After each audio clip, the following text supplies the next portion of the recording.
ஒரு மனுஷனுடைய உள்ளங்கை அத்தனை சிறிய மேகம் எழும்புகிறது என்றார். இப்போது நீங்கள் உங்கள் உள்ளங்கையை கவனிங்க. இவ்வளோ தான், இந்த வீடியோவில் பாருங்கள், இவ்வளோ தான் உள்ளங்கை. இவ்வளோண்டு உள்ளங்கை அளவுக்கு சமுத்திரத்திலிருந்து ஒரு மேகம் இப்படி தோன்றி வானத்தில் நிற்கிது. இந்த காட்சியை மலை மேலே இருந்து எலியாவோட உடையமொழிக்கார் பார்க்குறார். இப்போ இந்த உள்ளங்கை அளவுக்கு மேகம் தோன்றதால என்ன லாபம் நீங்கள் சொல்லுங்கள்? தேசத்தில் மழை பெய்யுமா? பஞ்சம் தான் மாறுமா? வறட்சி தான் மாறுமா? மாற வாய்ப்பு கிடையாது. ஆண்டவர் காட்டும்போது ஃபஸ்ட்டு சின்னதாக தானே காட்டுவார். நம்மளாம் என்ன நினைக்கிறோம்? ஆண்டவர் பெரிய காரியம் செஞ்சு உடனே என்னுடைய சூழ்நிலையை மாற்றினோம் நம்ம எதிர்பார்க்குறோம். ஆனால் கையளவுக்கு தான் அந்த இடத்துல ஆண்டவர் ஒரு மேகத்தை வெளிப்படுத்தி காட்டுறார். ஆனால் எலியாவோட விசுவாசம் என்ன தெரியுமா உங்களுக்கு?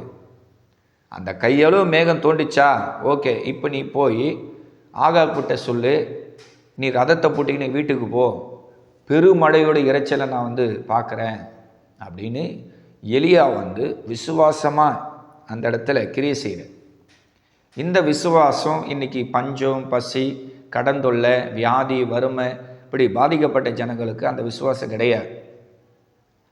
ஒரு கையளவு மேகம் பார்த்துட்டு பெருமழை பெய்ய போகுது அப்படின்னு எலியா அடுத்தடுத்த வசனத்தை நீங்கள் பார்த்தீங்கன்னா அவர் சொல்லுவார்.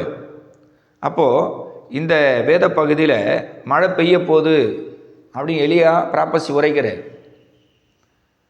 ராஜாவை போயிட சொல்லு, மழை பெய்ய போகுது, கத்த சொல்கிறாரு, வறட்சி மாறப்போகுது, தேசத்தில் ஆண்டவர் ஆசீர்வாதத்தை உண்டாக்க போகிறான்னு சொல்லி எலியா அந்த மலையோட சிகரத்தில் ஜெபம் பண்ணி ப்ராப்பசி உரைக்கிறாரு. அதன்படியே இந்த உலகத்தில் அன்னைக்கு அந்த சமாரியாவில் ஆண்டவர் பஞ்சத்தை மாத்துற. யோசனை பண்ணிப்பார். தேவனால் கூடாத காரியம் ஒன்றுமே கிடையாது.